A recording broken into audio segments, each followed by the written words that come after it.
Hello students, I am teacher Svetlana, and in our today's lecture we will continue to learn about human reproduction and learn about the female reproductive system. We have already seen the male reproductive system in my previous lecture. This is covered in the chapter Reproduction in Lower and Higher Animals.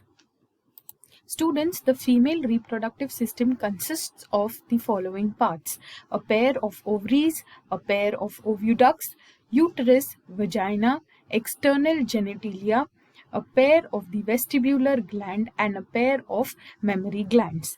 We will see each of these individual parts in detail. Students, have a look at this image here. This is the image of the female reproductive system. Thus the pair of ovaries. This is the fallopian tubes, which is also called as the oviducts. This is the uterus. Then you have the vagina, which is then comprised of the external genitalia. Ovary. It is the primary female sex organ. Its main function is production of egg or ovum and the female reproductive hormones. It is solid oval or almond-shaped organ. It is 3.0 centimeters in length, 1.5 centimeters in breadth, and 1 centimeters thick. Have a look at this image here. This is the actual image of the ovary. It is located in the upper lateral part of the pelvis near the kidneys. Each ovary is held in position by ligaments by attaching it to the uterus and to the abdominal wall. So it is held in place with the help of ligaments. The ovarian ligament attaches the ovary to the uterus. The ovary produces 5 hormones, 5 female hormones, that is estrogen, progesterone, relaxin, activin, and inhibin. Students, let us see the structure and development of ovary.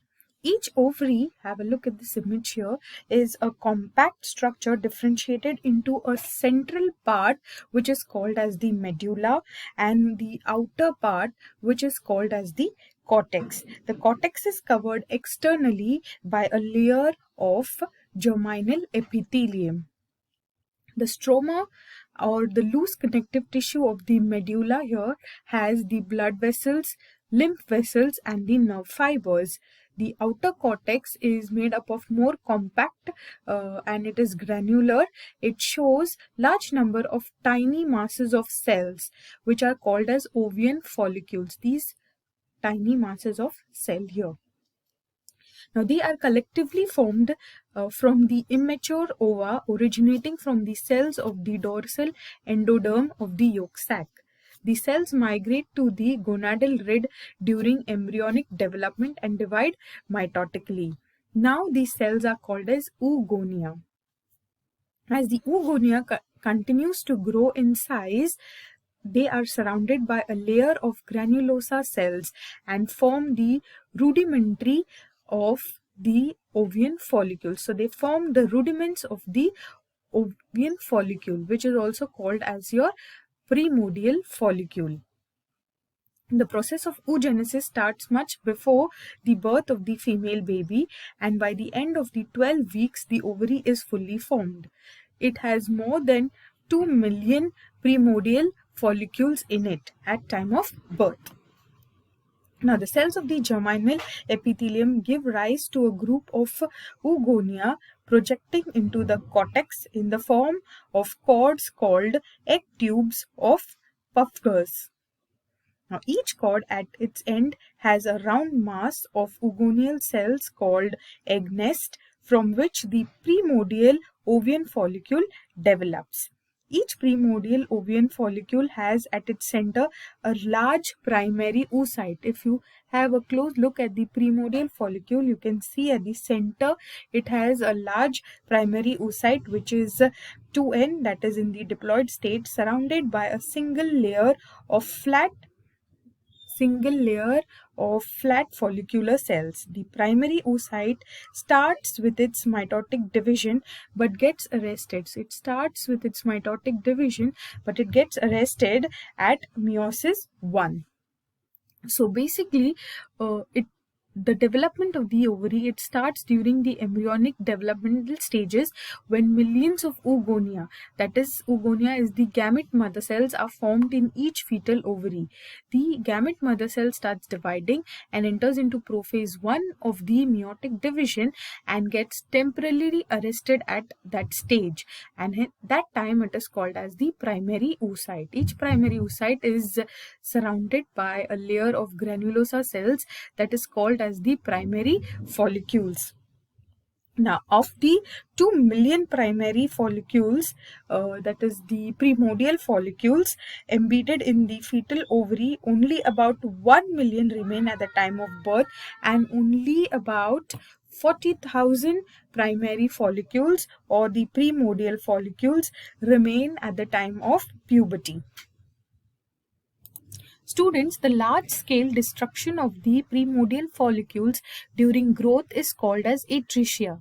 The development of the primordial follicles into mature or Graafian follicles restarts with the onset of puberty. During each menstrual cycle, only one of the primordial follicles starts growing to form the Graafian follicle. In each cycle, alternatively, one of the two ovaries produces the Graafian follicle. The first menstrual cycle or the menarche begins normally at about 13 years, and menopause, that is stopping of the cycles, happen at the age of 45 to 55 years. The period in between menarche and menopause is the reproductive age of the female, and it is approximately 32 years.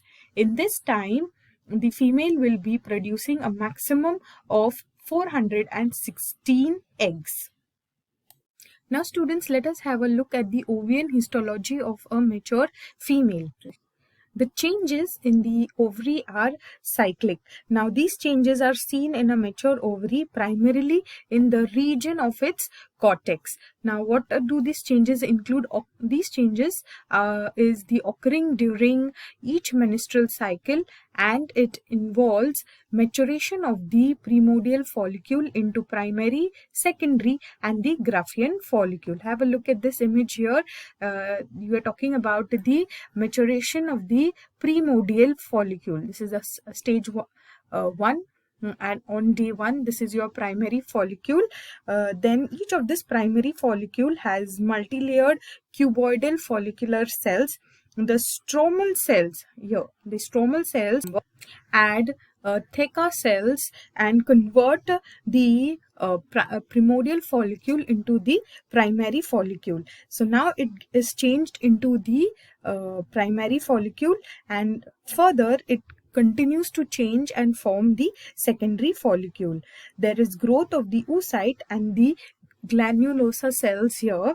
They increase in number. They start producing the hormone estrogen.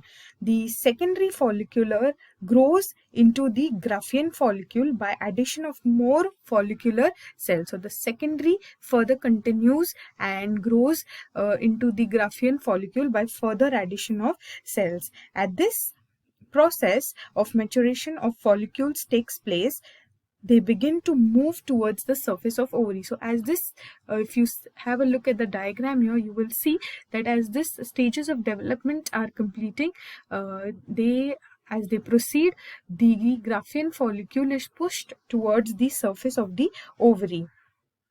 It is pressed against the wall of the ovary, giving it a blistered appearance. So then next, the egg is released from the Graafian follicle during ovulation, and the remaining part of the follicle changes into a temporary endocrine gland called as corpus luteum. So here, when ovulation takes place, the ovum or the oocyte is released. Now, if fertilization does not take place, the corpus luteum degenerates into a white scar called corpus albicans. Structure of the Graafian follicle. If you have a look at this image, you can see the stage-wise development of the Graafian follicles.